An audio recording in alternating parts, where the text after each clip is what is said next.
letting AI run wild. Some people take way too long in the Yeah. sales process. I find the biggest benefit is it's just making me more efficient as an individual contributor. I know are written by AI that try to appear being personalized, but I can just tell. I can see the algorithm inside the email, and they're never effective. I haven't failed to figure out how a light bulb works. I've just found 1,000 ways that it doesn't. First 30, 60, 90 days are always very intensive for me. I mean, you have a successful person here who fails a lot, and you also have a genuine failure here, but he never failed once. The fact is, he never failed because he never tried.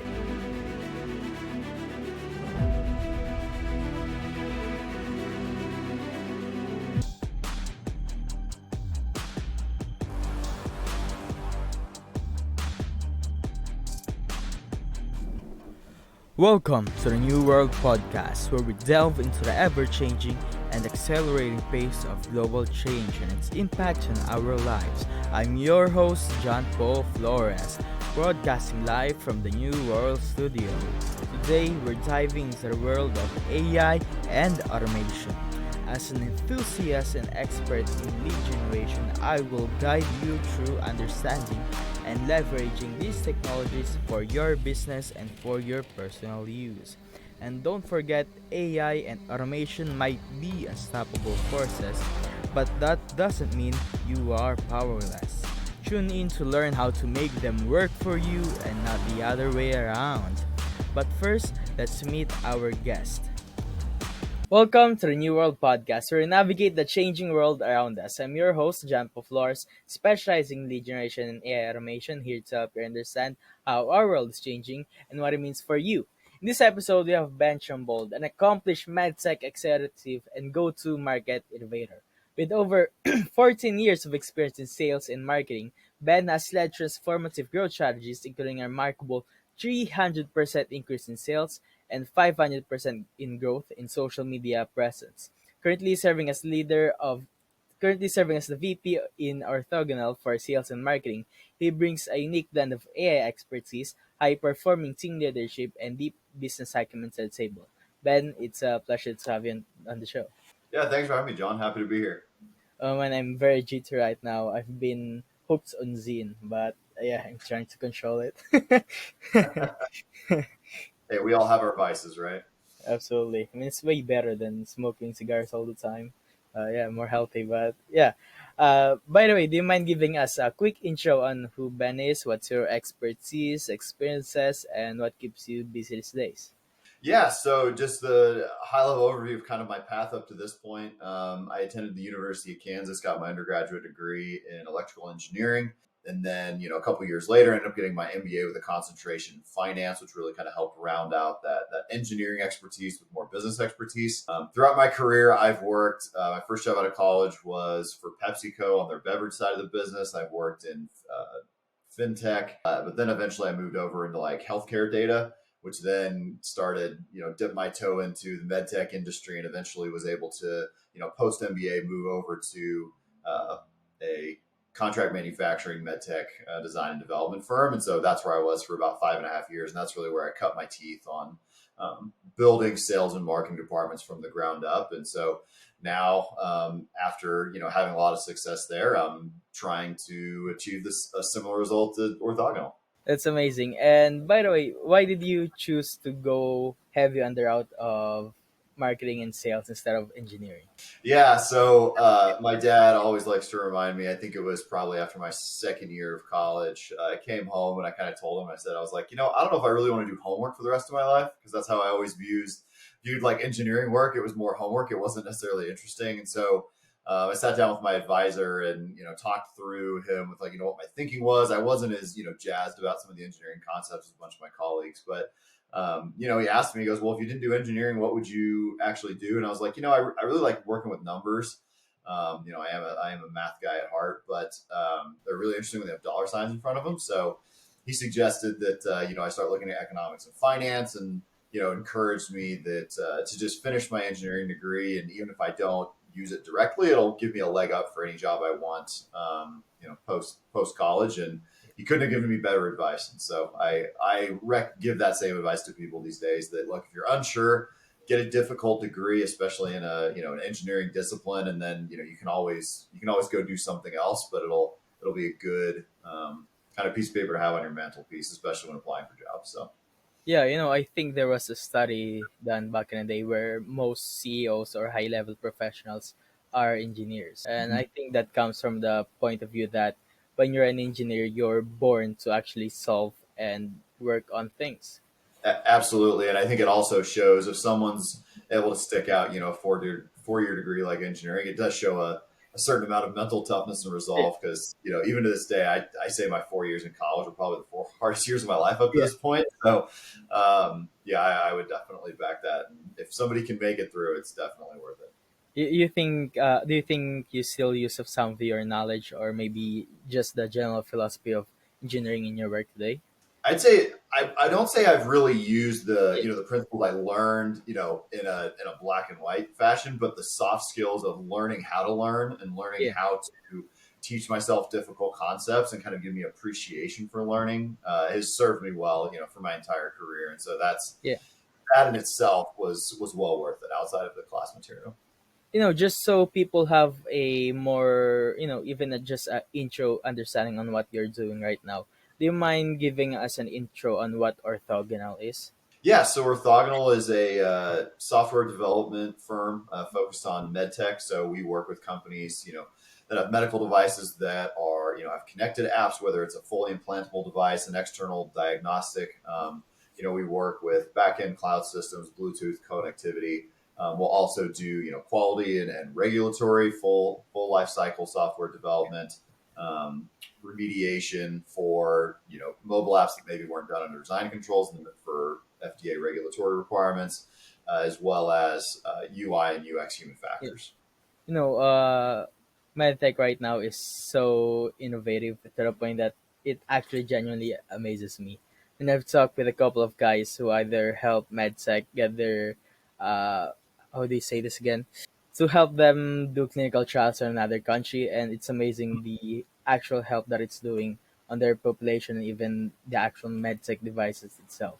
Yeah, and with the emergence of Oh like yeah, AI, large language models, I mean the FDA is trying to keep up, and they're yeah, they're they're doing their best. But also with at home healthcare, with all these apps that yeah, can diagnose where people maybe don't have to go into a clinician setting, that's just going to increase a yeah, lot of the growth from a percentage perspective is coming yeah. from software and medical devices, which is what we specialize in versus traditional devices. So You're the VP of not just sales, not just marketing, but both of them. yes. Do you think there could be a disadvantage with you being both the VP of those two things? Because, they're very different. Sales and marketing, they're very different. Or do you think it actually helps you have a better view of things? Yeah, so I think it depends how you want to look at it, right? Yeah, I view it as 100% benefit, just because me personally, I like doing sales and marketing. I've always said that if I only had to do one or the other, yeah, I would get bored of the one that I'm doing all the time. Marketing really kind of exercises my brain from a creative perspective, but sales, I get to travel, I get to talk to people, which I do like doing to a certain degree. I like learning people's stories and trying to figure out how to solve their problems. So I like doing both. I also yeah, think there's a lot of benefit to having one person over both. So that way you don't get the infighting between, attribution for marketing or sales. You have one person responsible for both. So one person can make the decisions and make sure there's not, butting heads between departments, which we see all too yeah, commonly, especially in larger organizations. I'd say the only downside is that I'm exceptional. I'm extremely busy. I'm hyper organized, yeah. almost to maybe a neurotic sense, but I have to be able to balance both. I have direct reports on both sides, but I really do enjoy the challenge, and I like having kind of control and oversight on both because I think it allows both to operate better and allows our processes and procedures and our execution to be a little bit more nimble and execute a little faster. I think the last time you spoke, you were staying in a hotel room. Was that business travel? I enjoy the travel. As long as it's within reason. If you start getting several weeks back to back, Yeah, especially with international trips, fortunately for me, the med tech industry has been some really cool places. I've got to go international every year for the last several years to Germany, Ireland, Spain, um, and so yeah, and then the domestic places. Obviously, Yeah. California, downtown Boston, Minneapolis, all great places to visit, depending on the time of year. So I definitely consider myself pretty fortunate in that regard. Man, you're busy. I mean, I remember the first few weeks after the pandemic where, it's because nobody can travel. The first few weeks when you first travel, man, that's so exhausting. Your body is not used to the vibrations of the car anymore. Yeah, Yeah, my wife works from home, so I think after about a year of not yeah, traveling, when I had that first trip about 18 months after COVID started, she didn't say she was happy to see me go, but yeah, I think it was time apart makes distance make the heart grow fonder. So, but yeah, I do enjoy traveling yeah, though. Sometimes it can get a little tiring, jumping from flight to flight, staying in hotels, but I like the change of scenery. It kind of breaks up my routine, which I'm a yeah. creature of habit by nature, so it kind of gets me out of my comfort zone a little bit. Yeah, it's tough when you break your habit, and most of the time when I don't follow my routine, it takes me weeks just to get back to it. Yep. You do both sales and marketing. What do you like between the two, and do you have any favorite?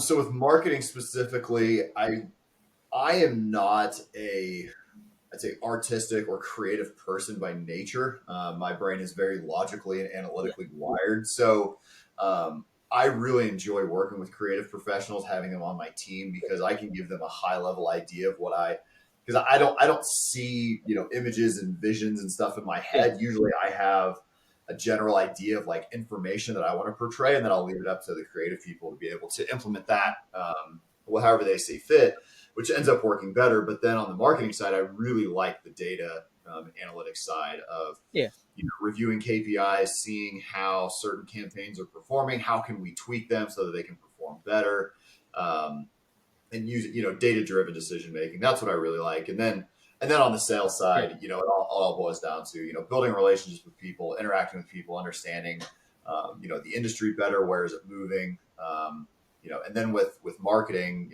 tying into that, making sure that our messaging is resonating with what our salespeople are hearing. And so if yeah, I'm on the front line of with my salespeople, I can hear that directly and then be able to initiate change on the marketing side to make sure that our content are addressing yeah. pain points, or just things that our customers are bringing up to us. So You've transitioned to a couple of companies now.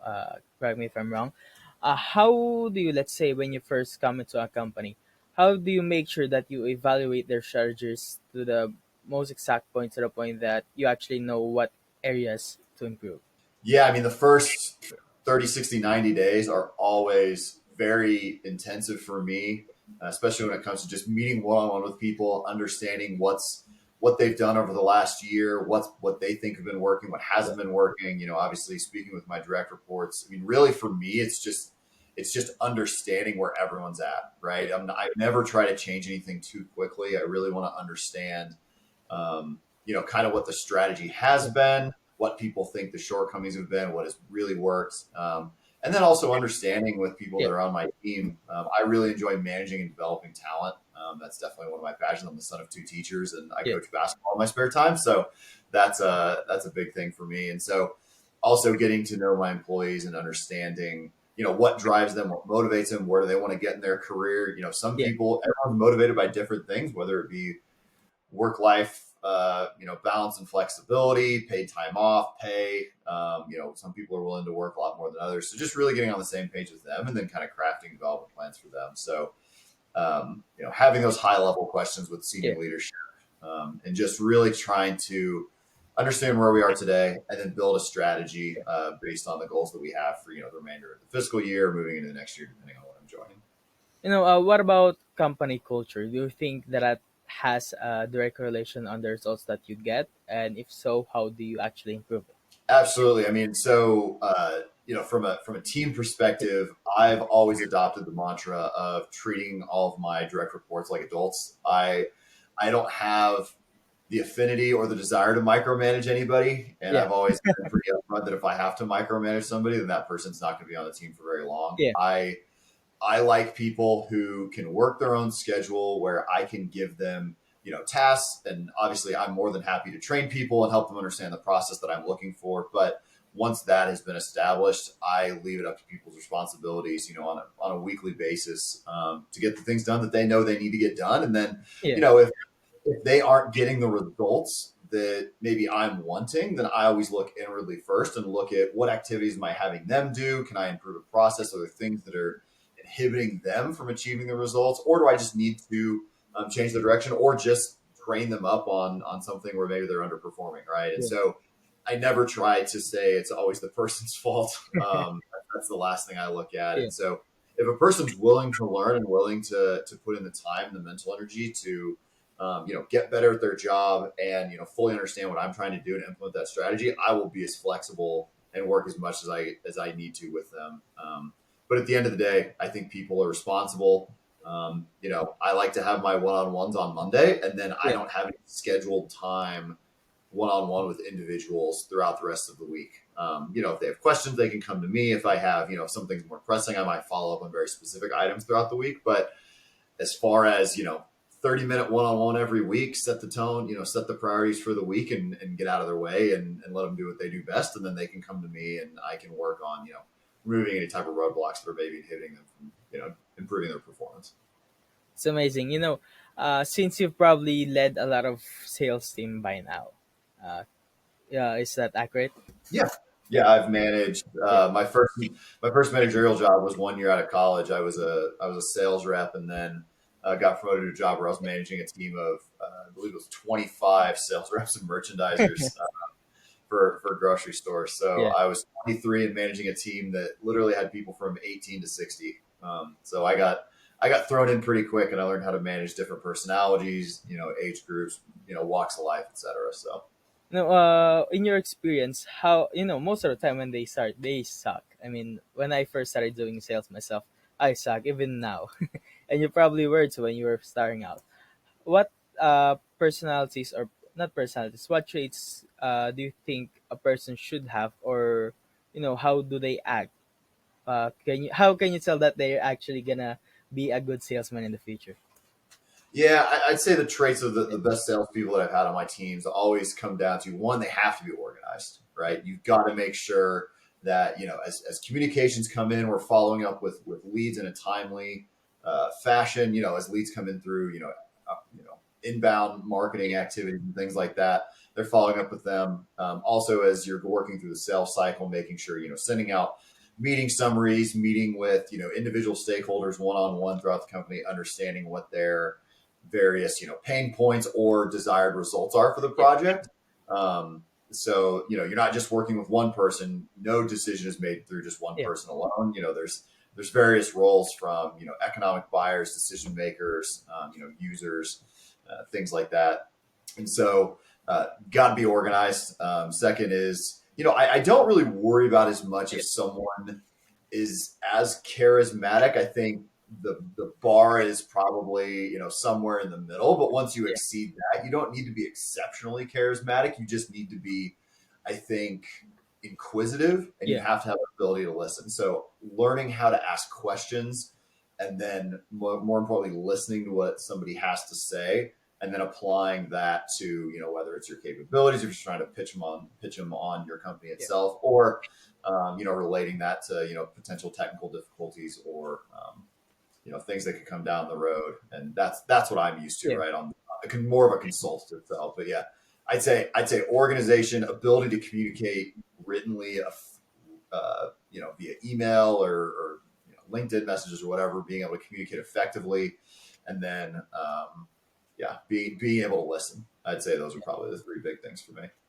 Now, how do you balance the risk? Because there's risk in innovation, especially when you're implementing new strategies in sales and marketing. How do you balance the risk of that? I mean, if you're talking about risk in terms of, are you talking about rolling out new products? Are you Yeah. talking about campaigns? Can you be a little more specific? New strategies, implementing new strategies. How do you balance the risk of, just, because some people, some managers, they just say, try this new thing without actually learning or just doing some research of actually, could it actually work? Got it. Okay. Yeah, yeah, yeah. So, perfect example is right now. I'm trying a couple different, business development, outreach strategies myself. I make it a point that I will never ask one of my direct reports to do something that one, I'm not willing to do, and Yeah, two, that I have not done or I haven't proved, unless there is a specific reason that I want them to do it first. yeah, Those are very rare. The only exception to that would be is if we create a development plan, like let's say they're trying to work on, maybe it's critically analyzing analytics from a LinkedIn ad campaign. And so, obviously I've done that a lot, yeah, but they might be wanting to do it a little bit different way, and I'll let them do that. Right. And then yeah, we'll kind of compare, and then I might do something alongside them so that we can compare what decision we've both come to, and it's not a matter of proving out who was right or who yeah, wrong or who did it a better way. It's I am a lifelong learner, yeah, so I have learned just as many things from my direct reports as they probably learned from me, hopefully. And so I am always interested in understanding how people do things, yeah, because everybody always has something that they can teach you. And I think as a manager, having a kind of two-way lane of communication, yeah. and learning from both direct report to manager is extremely important. Let's talk AI because I think that's what many people want to hear about this conversation. How do you make sure that what you're doing is actually effective in terms of implementing new AI tools into your company and not just you jumping in the trend of, there's a lot of I need to have AI. Yeah, so it goes back to everything that I do is backed up by data, right? Yes. So if we're going to try out, a new trade show, or I'm going to try out a new way to do, cold outreach, I have to have numbers to show how it was effective. Yeah. Was there how long did it take us to get the ROI back on the spend?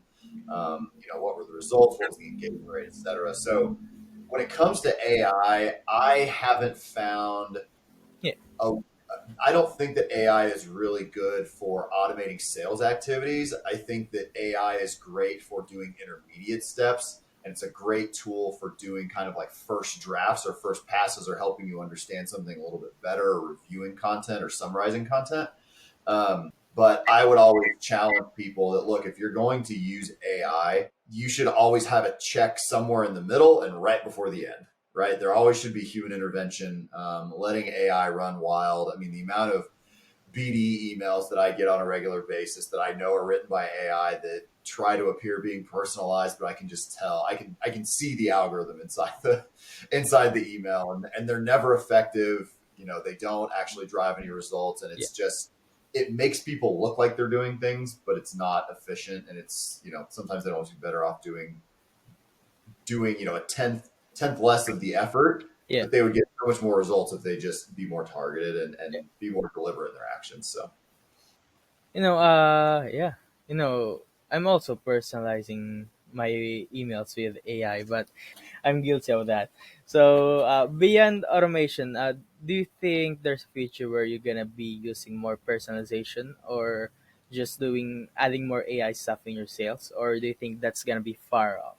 I mean, I don't think it's going to be far off. I think what will be the decision maker for me is that right now I aggregate a lot of different information from a lot of different sources. And so with I think AI, that's difficult to do, because the AI solutions now are very specific to like one solution. Sort of like, Yeah, hey, here's AI that can pull in information from source X, yeah, right? But then if I'm pulling things from press releases to yeah, personalized on a company level to their LinkedIn, where I'm trying to connect with them on a personal level, it's really hard. I can do that quickly, yeah, with multiple windows open, and but AI is not able to pull from multiple sources at the exact same time. yeah, Also, because some things aren't scrapable, from a LinkedIn perspective. So, um, I think that AI from a marketing perspective is extremely helpful when it comes to content development. I think that the downfall of that is that people will try to get AI or Chat GPT or something like that to create content from scratch, which I think is a yeah, mistake. I think that people should either find a bunch of information they want to learn more about or that they want to summarize. Or if, kind of like this, if you're doing a podcast interview or, you're hosting a Yeah, webinar or doing interviews on site at an industry event, taking those audio transcripts and allowing AI to summarize those conversations and maybe give you a first draft so that you can then modify that from a personal level, make sure it's masking your or showing your personal tone, how you like to write, and things like that. That's where I definitely see the value. It's really made me work a lot faster, where things that used to take several hours now take me 5 minutes, yeah, right? And so that's where I find the biggest benefit is it's just made me more efficient as an individual contributor, and so it allows me to experiment with things a lot quicker yeah, and come to decisions a lot faster just because I don't have to wait for someone on my team to spend a couple days to do it. I can just kind of riff with a GPT module yeah. and determine if it's the right way to go or not. Personally, I think the wrong way to use AI, and I see a lot of people doing this, is as you say, they remove every element of human part on it. They just say, "Hey, make me an article about this topic, this," and Yep. the problem with that is they're gonna add the information that they think is necessary, but most of the time it's not. So I think if you're gonna do something like that, if you're gonna implement AI in that, add the human value. Maybe ask the AI, "Hey, I want to create an article about this. Ask me questions on what knowledge you want from me." Then that's a personal way to do it, and that's still a great way to use AI, but in the terms of you still have the value in there. Yeah, I definitely think giving AI some type of Yeah, basis or background, like I said, whether it's a transcript or a white paper or an essay or an article, right? So that way it can really kind of contextualize everything and kind of understand what you're getting to, and then obviously, yeah, retaining user input is critical, and then also making sure that there's definitely a way that AI is typed by yeah, default, deliver information, and so I would strongly encourage people to write something yeah, yourself if you haven't already, and then have an AI module analyze your tone and your writing yeah. style. Then you can implement that if you ever have it write something. So I think just an example of how important human intervention actually is when you're using AI is, remember having AI, do research about this person, and they're gonna do the research, blah, blah, blah, and I just stick their LinkedIn on there.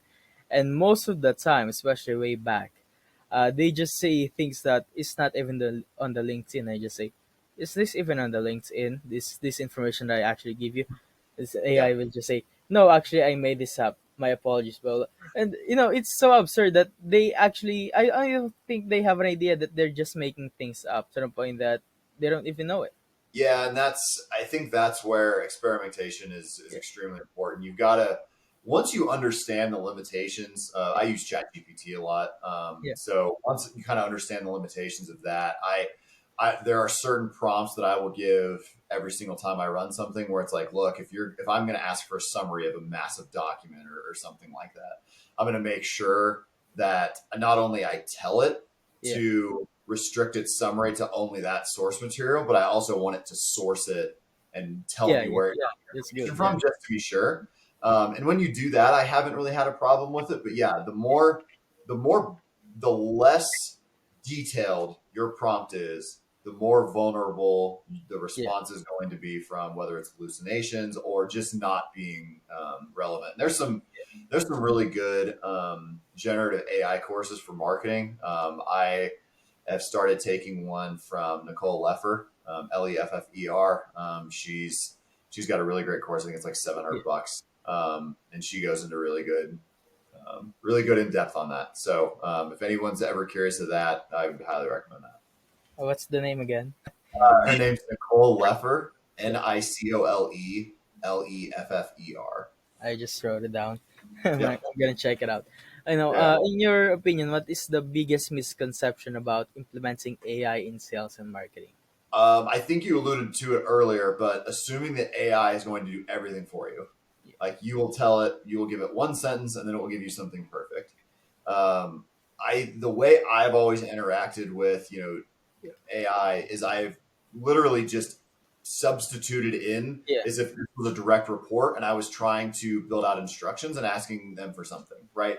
Now, you have to be very descriptive when you're asking for a process, but you just think of it as somebody gives you someone off the street, yeah, right?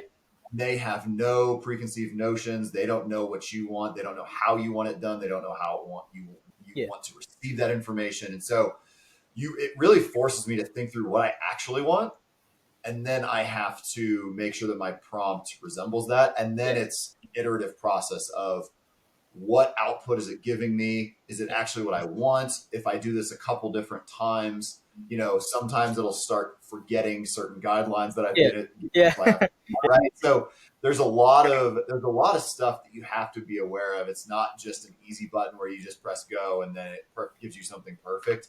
And then it's also important to break down projects into very small bite-sized tasks. If you try to give it too much, it won't retain everything. It'll start hallucinating, or it'll start pulling from different sources. And so breaking things down into very specific, deliberate chunks is extremely yeah. important when doing that. Since you've been in sales and marketing for a very long time now, and those two is one of the most volatile things ever. They change all the time.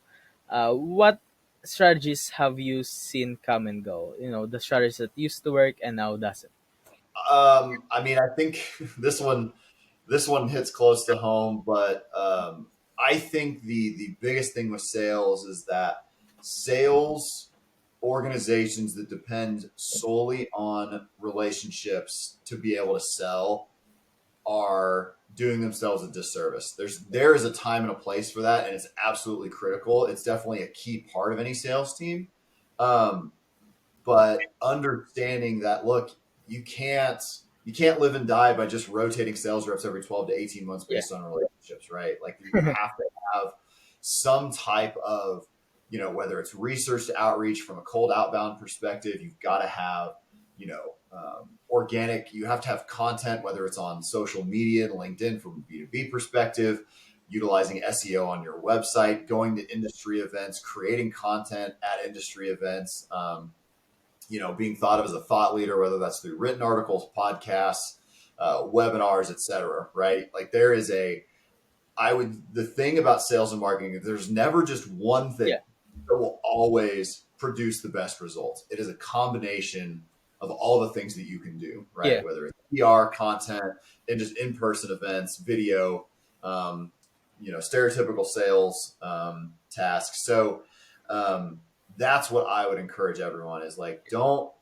put all your eggs in one basket. You've got to make sure that you're covering a lot of different avenues where yeah, you're targeting people directly, and you're also throwing a bunch of content out there so that people can find you, because if people don't know you exist, they can't buy from you. So yeah, brand awareness is always key, and that's always my first step, and making sure that your messaging is being communicated yeah. effectively to the various, ideal customer profiles you've identified for your company. So, And most of the time, if you do those things correctly, even if in just the marketing side of things, you don't even have to sell to them anymore.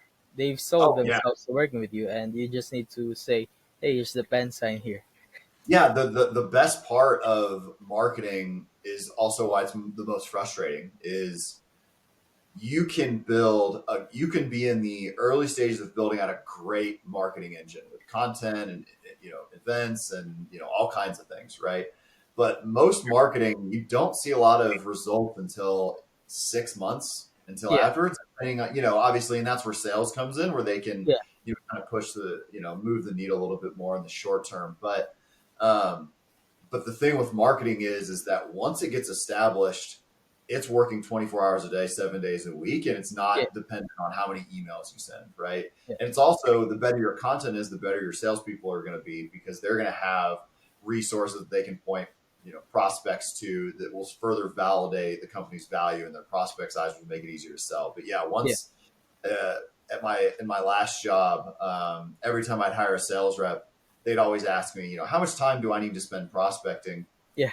After a couple of years, I literally tell them, I'm like, after a month, you won't be spending any, because we have more leads than we can actually handle right now. Nice. That was a great problem to Yeah, have, because once you get marketing up and running, it will feed it. It can be a very great, attribute and a great asset for a company. But also on the flip side, I've worked at companies where they've cut that budget, and then six Yeah, months later, all their leads dried up. Right, so it's you have to maintain it and nurture it and make sure that it's working for you and yeah. the messaging is staying on point. But once you do, it can be a really powerful tool for any sales and marketing team. One of the best problems to have, having not enough salespeople to actually call the Right. leads. In terms of marketing, I think the good part also to talk about there is, if you have a good marketing, when your salespeople email another company, when they look at the website and they looked at the LinkedIn, they just instantly say, "Huh, this is legit. I'll reply." And I think that's very important to point out as well, because it's not just the inbound leads that marketing brings in; it's also the trust that it instantly generates when you're reaching out to someone. Yep, and that comes down to the marketing material. That can be case studies, marketing handouts, white papers, customer testimonials, anything that will validate what you're saying as a Yeah, salesperson to a potential prospect. Um, that's that's the other side of marketing that's extremely valuable. Now, the importance of that is to make sure that the messaging, or that you're choosing the right material and the messaging is very yeah, relatable to whoever you're talking to. yeah, But once you kind of work through your ICPs, and understand the pain points and the solutions you're trying to provide to rectify those pain points, it kind of writes yeah. itself, really.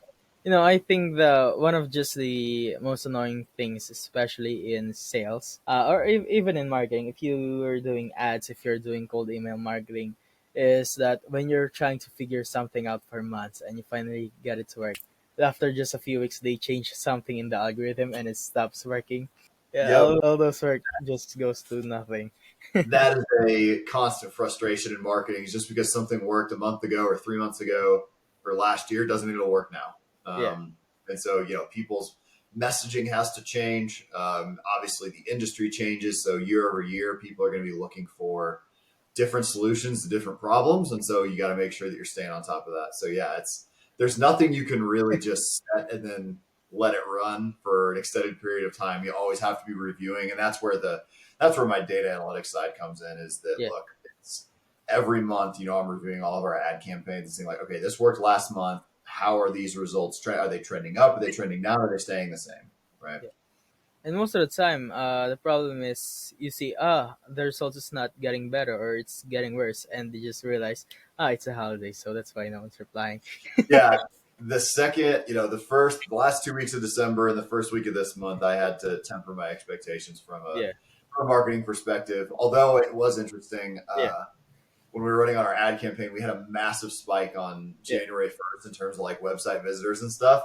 And then it dropped back down for like the next week because I think everybody was, relaxing and they had the day yeah, off. And then when everybody came back on Monday, everybody got swamped with work. So our, our interactions with our ads and, various yeah. campaigns went down, but they're starting to creep back up again. So, I was wondering why nobody's replying to my emails. I in my thought, am I on spam again?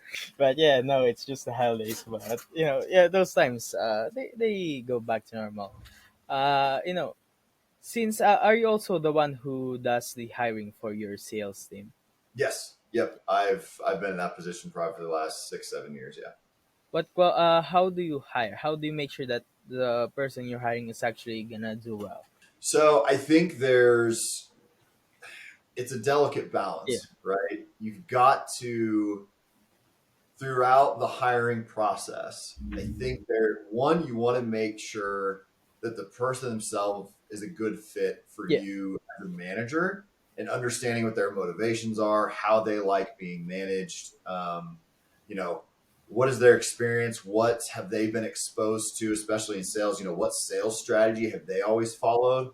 What have their previous bosses, taught them how to do?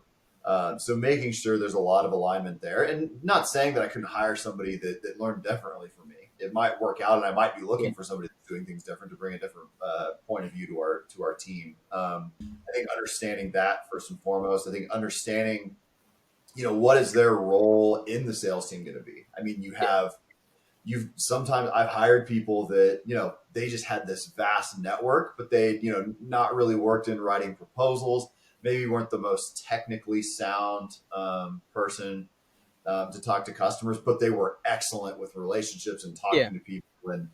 And every sales team needs at least one of those, right? They go to the trade shows, they spend no time in the booth, they walk around and they just go and talk to people, right? They collect business cards, hand out business cards, and they figure out ways to open doors. And then you have, your closers where, they don't like reaching out to people that they don't know.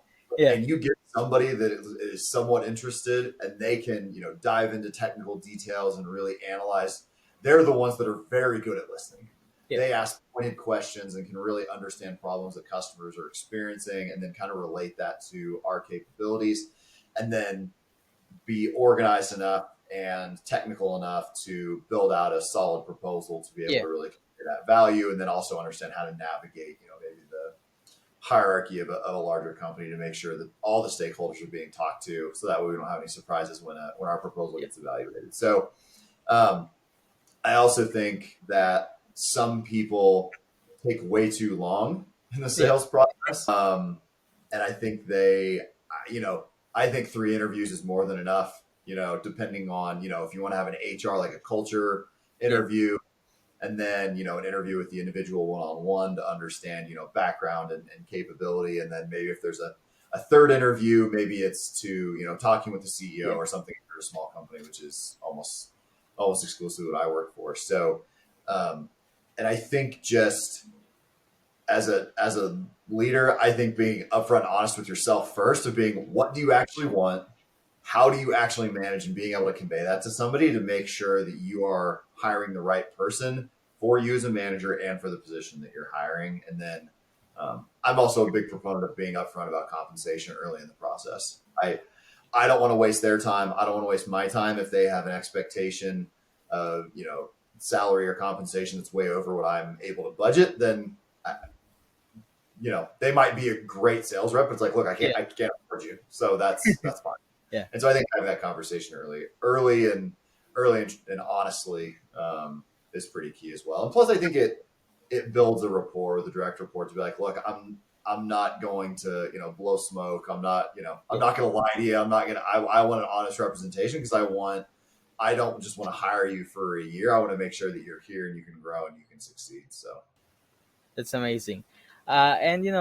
And I think one of the worst things about sales is the lack of motivation, especially because when you're reaching out to someone new, there's the fear of rejection. How do you address those things, especially for newer sales reps who might not have the amount of experience that you have?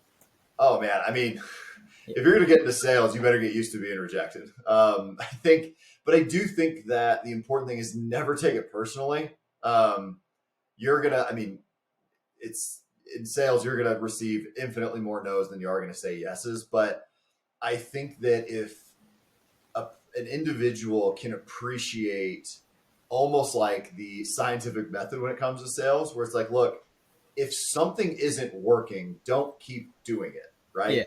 Evaluate maybe what isn't working or find things that are working and then start adopting those methods more. Again, that comes back to data, right? And that's, from an email perspective, I know some people they'll try to send out, thousands of emails a month. And depending on, if you're B2B, that's way too many. But, if you're a direct consumer, that's different. But from a B2B perspective, I would rather Yeah. a salesperson send out 10 to 15 well researched, personalized, real, maybe throwing in some video, the video blurb in there from them to the individual they're reaching out to.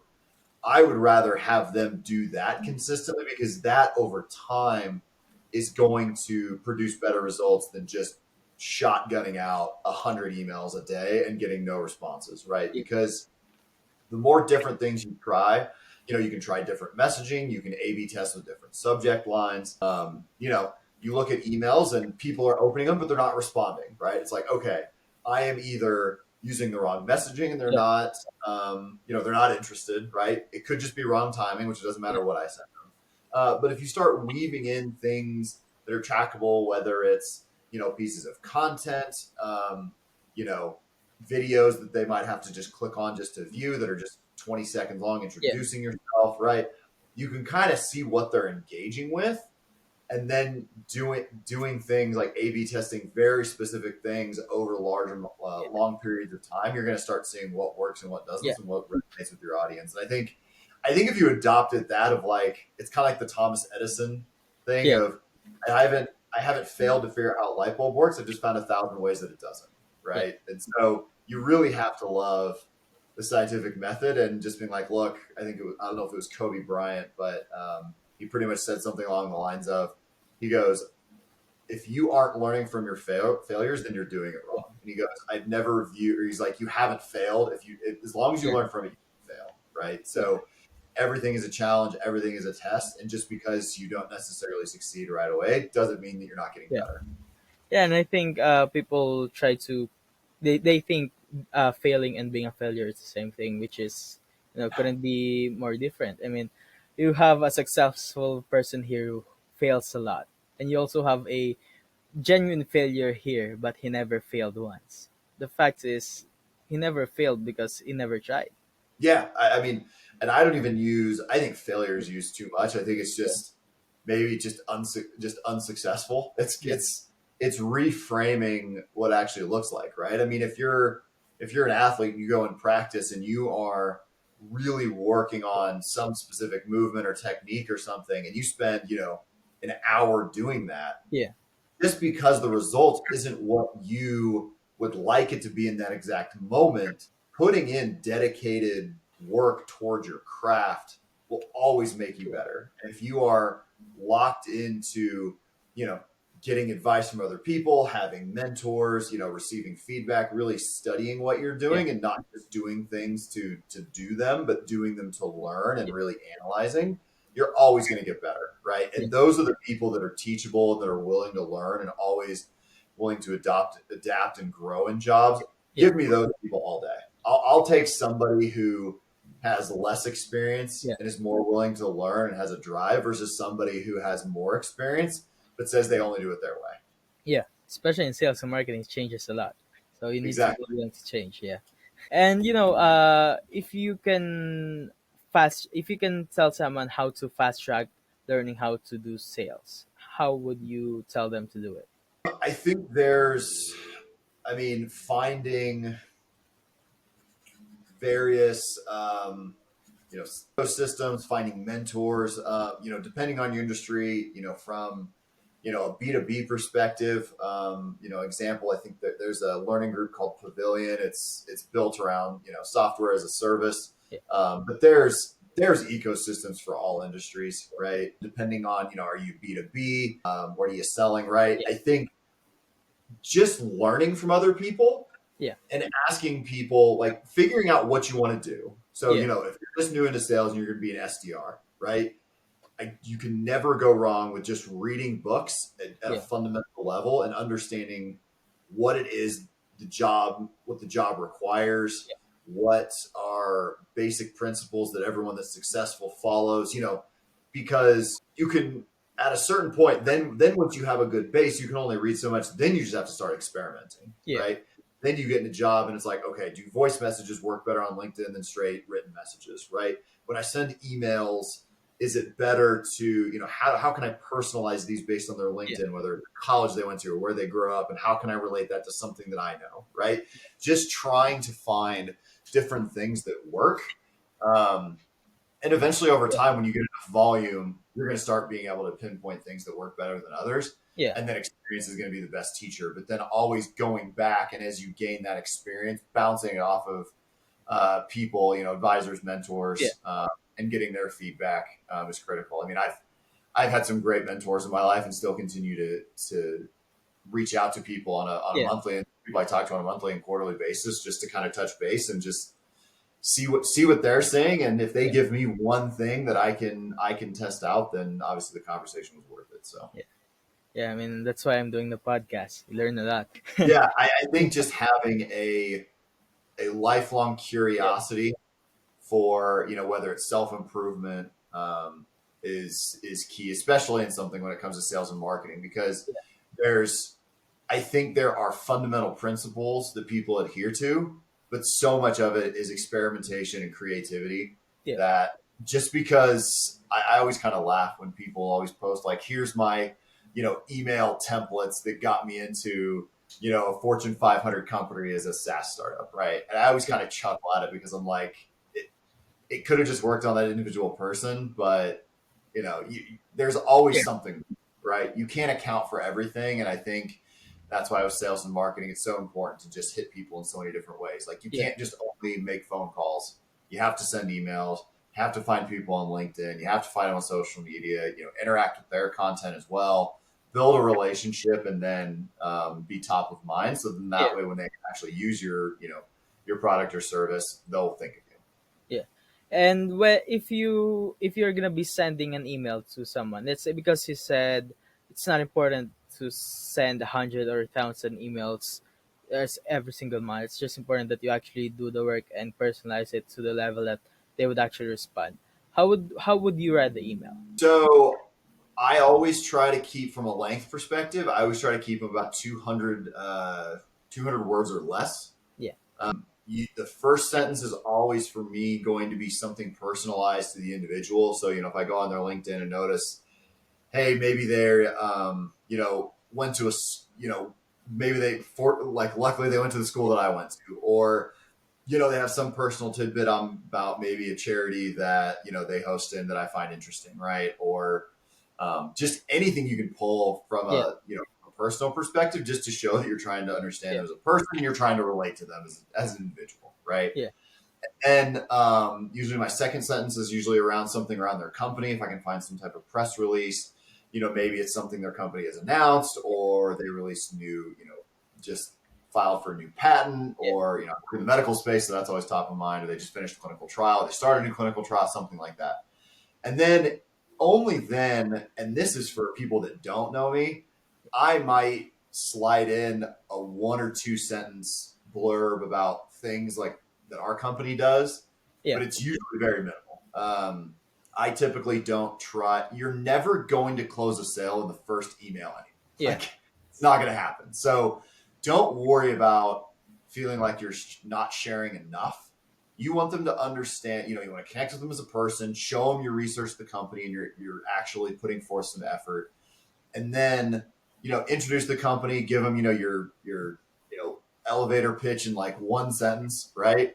And then, just leave it at that, right? Yeah. If they're interested, they'll follow up, and then over time, as you get more information about their company, if they have more press releases, or, you guys put out some content you think would be relevant to them, summarizing that in a quick email, connecting with people on LinkedIn is always helpful. So I think don't worry about don't oversell in emails or in your Yeah. outreaches, right? All you're trying to do is just pique their interest. And you also have to remember that 3% of your target market is actually going to be in the buying process for what you're selling at any given point. So even that's 3%. So if you send out 100 emails, 97% of them are not even interested. So you Yeah. have three people that might be. So don't overstress on if people don't respond. But if experimenting with different things with subjects for emails and things like that, A/B testing everything. I mean, I know that's a lot, but Yeah. I think the biggest trap that people fall into is they try to write and say too much in Yeah. emails. And if you're cold calling people, be honest and transparent. Hey, this is a cold call. Yeah. If you have 15 seconds, just introduce my company, and then if you're not interested, cool. Like, no, make it as the least amount of stress as possible for Yeah. both sides. Since we're nearing the end of the podcast, I mean, time flies by. What books would you advise for people who wants to learn sales, and then what book would you advise for people who wants to learn marketing? Oh man.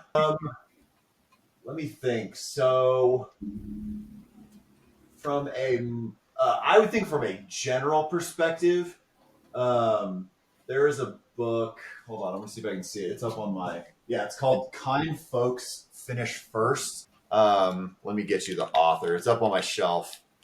It's by Sam Jacobs. He's actually the CEO of Pavilion, the learning group that I was a part of for a couple of years. it really talks about how relationships aren't transactional. Like, help people out, and if you help out enough people, it's going to come back to you in some form or Yeah. fashion, right? Which I think is a good message, and I think sometimes people in sales view everything as transactional. Of like, I send them an email, they should respond, right? People Yeah. don't. Nobody Yeah. owes you anything. So, a piece of advice I would give people if they travel a lot for work, if they go to events, one of my colleagues gave me this advice, and they said, think about this. Who are you excited to see when you go to industry events? Yeah. It's always the people that you have some type of personal relationship with. Even if it's somebody you know is trying to sell you, if you just enjoy them as a person, and if they aren't trying to sell you all the time, you know what they do. And if you are ever in the market, you're going to remember them, right? So as Yeah. a salesperson, you kind of have to take yourself out of just always, always be closing kind of Yeah. mentality, and just making sure you're seeing people and building relationships that way, because ultimately that's how business is done. From a sales perspective, I would highly recommend the new Strategic Selling by Robert Miller. It's the sales process that I've kind of adopted. It really outlines, that's more for complex selling, Yeah. for B2B. So, how to identify and communicate with various stakeholders depending on their role, their influence on the buying decision, etc.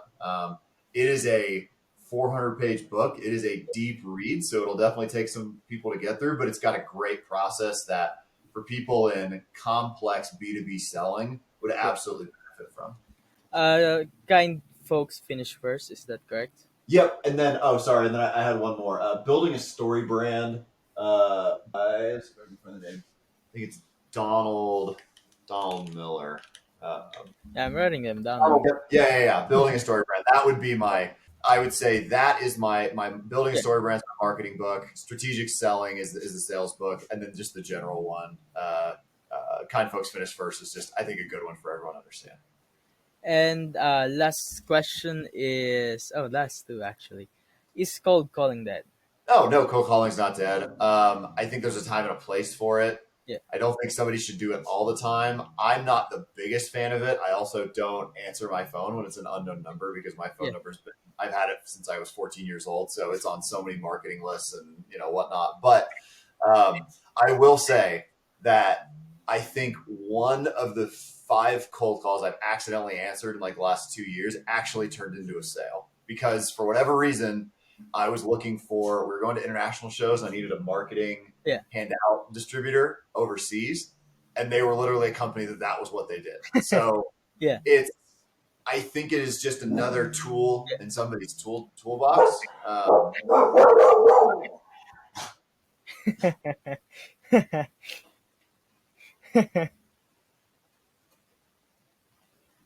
right, I think we're good. It's pissed. Uh, Yeah. yeah. So he's very upset. Yeah, you're talking about a handout.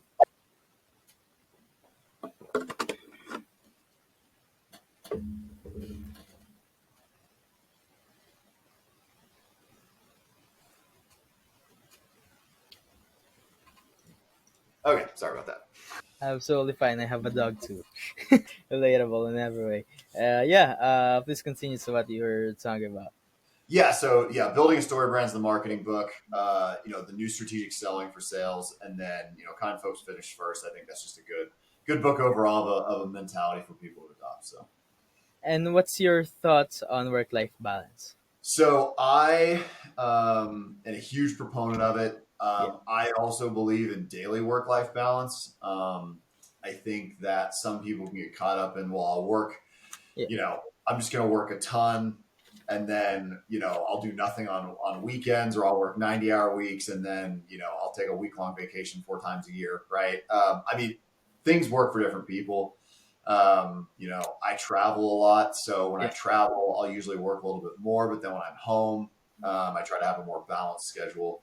Um, but I think everyone's different. I'm, Yeah. of the millennial generation. So, all of my work stuff goes to my phone too, which I'm okay with. I work remotely from home, so I'm always available. But yeah, I think everybody has to find their own balance. Yeah. But at the end of the day, I definitely think that work is always going to be there. Nobody on their deathbed is ever going to wish they would have worked more. I don't think I've ever seen that case study. Yeah.